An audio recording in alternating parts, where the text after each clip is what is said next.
What's going on, guys? Welcome to PS Exclusive. So it's been just over 2 weeks since the PS5 launched in the UK. Unfortunately for me, I did have to wait that extra week compared to the rest of the world, but it is safe to say on launch day I did manage to secure myself via a pre-order one of the PlayStation 5s.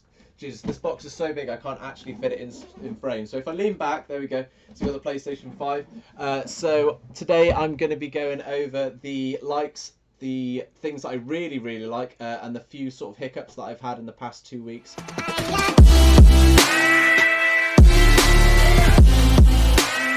So first thing, literally out of the box, you notice with the PlayStation 5 is that it's big. The one thing that I did do is rearrange my gaming setup. So if you check my previous video, you see what my gaming setup was prior to the PS5 launch. I will be doing an updated video for you at some point just to show you what's new, probably after Christmas, because I'm sure I'll get loads of sort of fancy gadgets and stuff like that. The PlayStation 5 itself is big. The box sat just below me right now is the same size as my PC tower, so trying to put it in a place where it fits with everything was a bit of a struggle at first. I had to rearrange the way my monitors were, I had to slide my TV over, but now that it's sat where it is, as you can see here, it doesn't necessarily look out of place. It kind of blends into my walls, which is cool. When you switch it on, you've got the cool glow. So as a whole, yes, it's big, but for me, I find it quite visually appealing, so I don't actually mind the size itself. It's kind of like a focal piece, so if anybody comes into your gaming room, they go, oh wow, look at that, look how big it is, and you just sort of like, yeah, it is as big, but it is cool at the same time. The next thing to discuss, obviously, is the first thing that you do actually take out of the box, and that is the Dualsense Controller. So the first thing that I did when I got it out of the box, even before I set up the console into my TV, was have a quick feel, play around with the triggers, press all the buttons. So the one thing that I can say about the DualSense is feels like a premium controller. It's slightly heavier than the DualSense 4 controller. The other thing worth of note is the fact that the touchpad kind of blends into the controller. It's not that big black panel anymore. The buttons themselves are a nice kind of like clear white. The only thing that's missing is obviously the colours themselves on the buttons, but if you're a PlayStation veteran, you don't really mind the colours not being on there.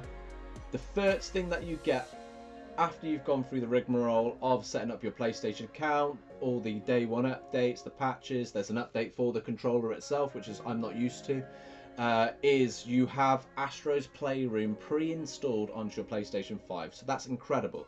This game itself is kind of like a showcase for the DualSense controller, and you notice that from the very start when the Astro Playroom's title pops up, as you can see on the screen here. But basically, as you see Astro running across the screen, you feel his individual footsteps on the back of the controller in your hands, which is incredible. The next thing you do is kind of launch off on a rocket, and that kind of introduces you to the adaptive triggers that are on the back. So the way that these adaptive triggers work are different in every game. So to give you a demonstration of the controller, the best thing to do is obviously have one in your hand. But for those who haven't experienced it yet, I'll give you a bit of an example of how things work. So as you can see on the screen, it's prompting me to press the adaptive triggers. So the way that these triggers work, I'll pull up the DualSense that isn't actually connected, and you can see I can push the triggers down and there's no resistance whatsoever. So the one that's plugged in, as it's telling me on the screen, is to push them down. So the way that I'm going to do it with L2 to start off with, that's as far as I can push it down. So it's not all the way, it's basically just like a minimal amount, and what it's doing here is it's stopping me pushing it any further. But what I have to do to go past this is push with a bit of resistance. It's actually quite strong, and then as I push it down, so you can only push it to there, and as you push it down, so that's the way that the adaptive triggers work, similar to the one on this side. I'll push it down ever so slightly, I'll try and get this in focus, and that's as far as it would go, and then I have to push through the resistance, and it will allow me to send off the rocket booster. So I'll push next.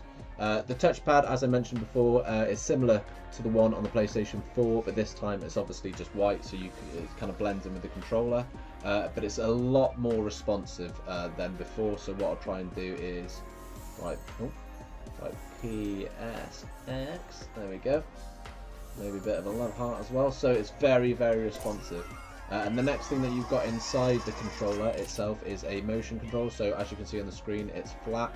So if I was going to say I'll turn it around, but it's obviously showing me there. So, and what I'm feeling here, which you can't obviously feel, is the fact that those Astro bots have gone inside the controller. And as I tilt it to the right and tilt it to the left, you can feel them physically moving from one side to the other. And you can kind of, I'm not too sure if you'll be able to hear, but as I'm doing it, you can hear them inside the controller as well. So the speaker in this controller compared to the one on the PlayStation 4 is so much better quality. And you also have a microphone option. So what I'll do is I'll switch the microphone on.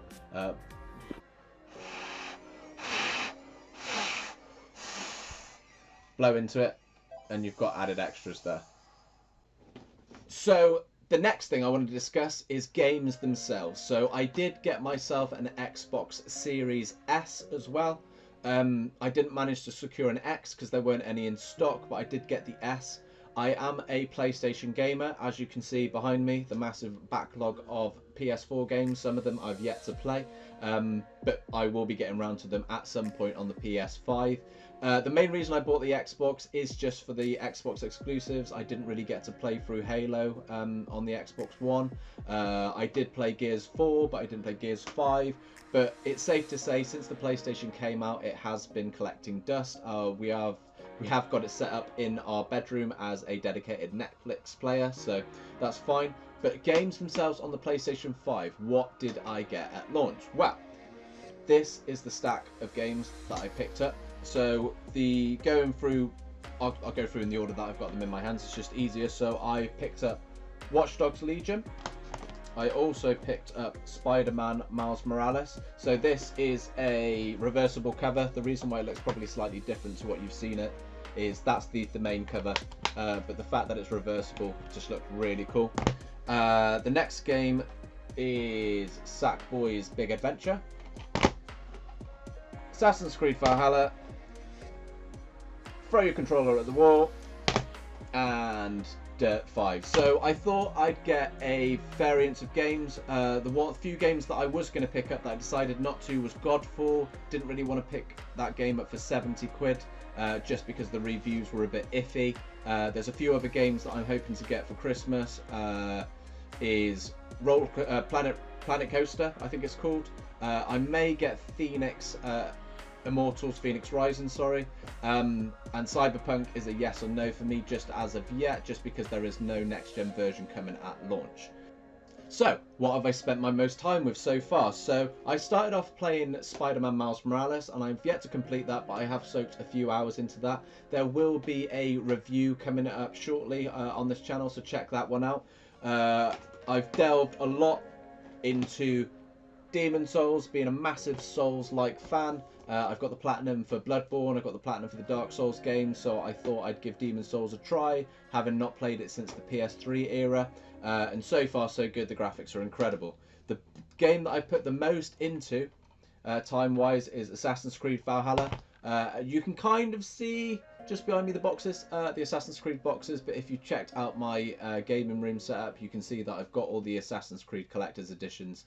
I've drawn a mural on one of my doors, so you can tell that I'm a massive Assassin's Creed fan. I've played a lot of Sackboy with my kids. I've got 2 kids, being a gamer dad, and they have had a lot of joy with that one, and massive racing game fan, so Dirt 5 as well.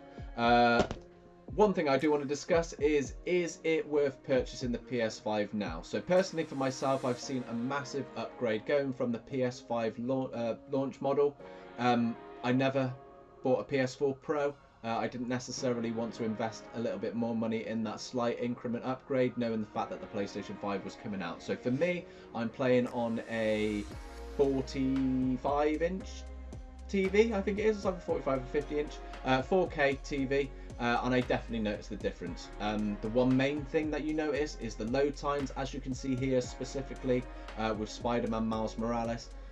Going from the main menu screen into the game is a matter of seconds. Similar with Demon's Souls, a game notorious for loading screens when you're traveling through different worlds, or the fact that you die a lot, is in the PS3 version you were sat there for a minute and a half just waiting to get back into the game. Now it's virtually instantaneous. You die, you see a foggy screen for a split second, and then you're back into the game. That is next gen, and that for me is a revolutionary quality of life feature.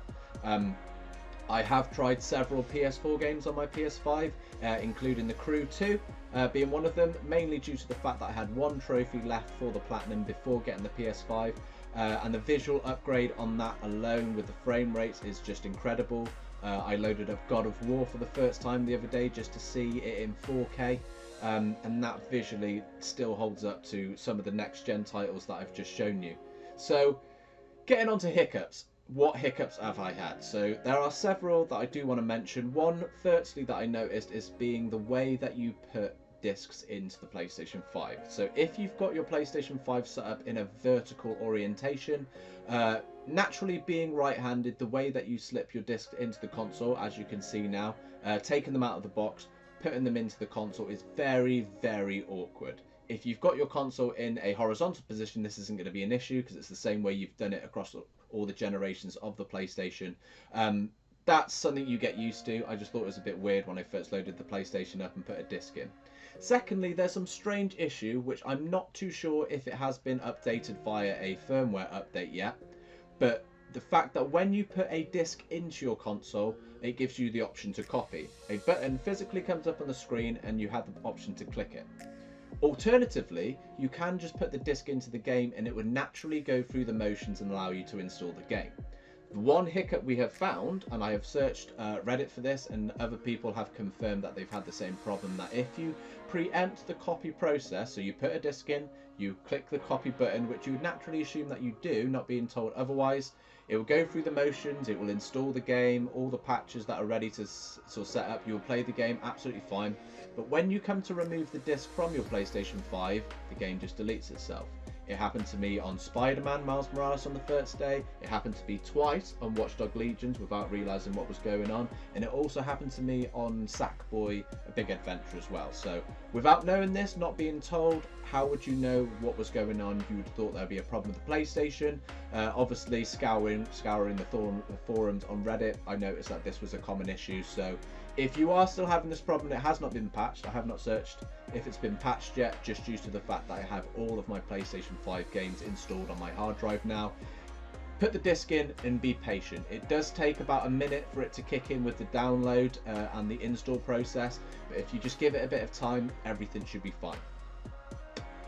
Now moving on to crashes that I've had with the PlayStation the past 2 weeks. I have had a total of 3 crashes in games. So day one, 16 minutes into playing Spider-Man Miles Morales, I had a hard crash where I had to turn the PlayStation off via the wall. I'm not too sure what triggered this, and as you can imagine, you've just bought a shiny new expensive toy and it breaks on the first day. I was extremely worried. It may have been a server issue, it may have been something else, but I haven't had that experience with Spider-Man yet. So another game that I've had 2 crashes on, ironically, is a game you crash a lot in, and that's Dirt 5. So in one mode in Dirt 5 is called Gymkhana, which is basically you're doing jumps, drifts, spins, that sort of thing, trying to rack up as many points as you can. I managed to find a way to get loads of points really quickly, and that just involved you having the handbrake on and spinning around over and over again. In doing so for over a minute, it dumped me straight back to my homepage with an error report card. The one cool feature about the error report card is it records a slight video, so you can kind of review it, send it to Sony just to let them know what's gone wrong. So that's one thing. And I also had an instance where I was trying to pause the game at the very end of a race when it was showing me some other stuff, so I think I kind of like gave too much information to the game, if that makes sense, and I also sent that report. But other than that, I have not had any issues whatsoever.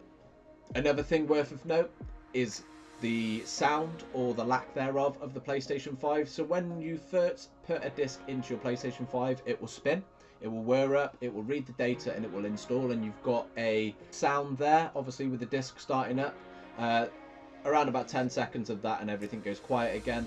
Similar to when you're loading the game up. When you first load the game up, if it's reading a disc, obviously to get the CD key, for example, because you need that if you're using disc-based games, is the CD will whir up and you hear it for a split second. In game, I have not heard the PlayStation 5 whir up. The only game that I have is Assassin's Creed. I played it for about 6 hours straight, and momentarily the fans kind of like sounded like they were kicking out air, and that's for about 3 seconds, and everything went silent again, so there's no issues there. So backwards compatibility wise, as I mentioned before, I've tried a few games. I have installed Borderlands 3 because it's got a PS5 update, and I have tried that, and that looks incredible in 4K. I've also installed No Man's Sky, but I've yet to check that out. And systematically over the next couple of months, I will be going through that backlog just to test new games, clean up on trophies, and that sort of thing. So I will give you feedback. I will be going forward doing a Throwback Thursday, so hopefully every Thursday we'll be capturing footage from an old game just to see A, how it runs on the PS5, B, see where I am trophy wise, and see if we can clean up anything there. So the UI, what's new? So far so good. I'm really enjoying the way that this is laid out. So it's very similar to the PlayStation 4. You've got the boxes of the recently played games. The only thing that's kind of lacking at the minute is folders, but ironically enough, we didn't get folders until sort of the last 2 years of the PlayStation 4 life anyway. So at the minute, I've only got X amount of games installed on there, so it's not that much of an issue, but hopefully that will be something to come. There is a lack of themes, but I don't also see this as a problem due to the fact that every time you hover over a game, it gives you a cool little picture and a sort of sound or music playing depending on what game you're playing. So Spider-Man, there's sort of like an orchestral thing going on. Demon Souls is very similar. Sackboy is quite a cute thing. The other thing of note is the way that the create button now works. It's very similar to the way it works on the PlayStation 4, where you can capture screenshots or videos depending on what you want to do. But the speed of this is very, very quick. So if you want to take the speed of this is very quick though. So if you want to take a screenshot, all you have to do is just hold the create button for a matter of seconds and it pops up straight away. Another thing that is very, very snappy now is the way that the trophies ping on your screen. So as soon as you trigger a trophy, say whether you're collecting 100 collectibles and you've just collected number 100, it will pop up on your screen just like that. And another cool feature is the fact that not only does it take a screenshot like it did on the PS4, you do also have an option to record a video of 15 or 30 seconds. The one cool feature of this is it also records your voice under the assumption that you haven't muted your microphone in your controller. Which leads to some very comical moments, as I found out when I was playing Demon Souls. I completed one of the bosses first try, and you can just hear me sort of screaming in the microphone, elated. I'll show you the video here, but I have beeped out a few of the swear words because I was pretty excited when I did get that trophy.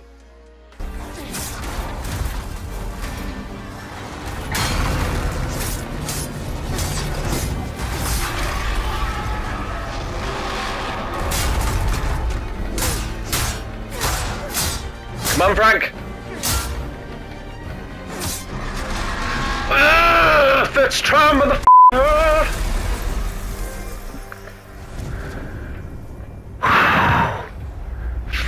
That was hard.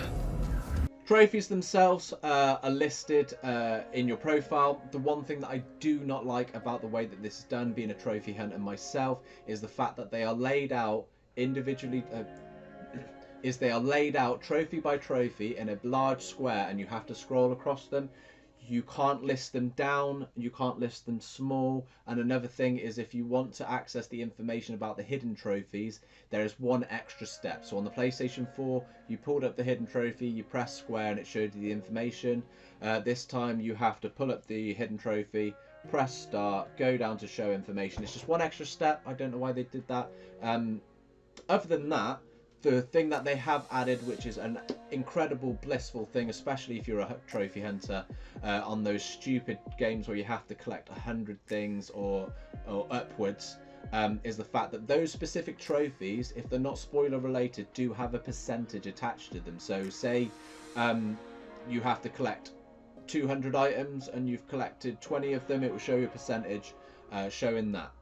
And specifically, depending on what game you're playing, most of the Sony first-party titles have done this, and I have noticed on third-party titles as well, they've also added this. On specific trophies, they have added a help section, so if you're quite unsure where to go, what to do, you can click a light bulb icon and it will show you a short video just to sort of roughly push you in the direction. It doesn't physically show you on those videos exactly where to find the collectible, but it does give you a rough area of where to go, which is super useful.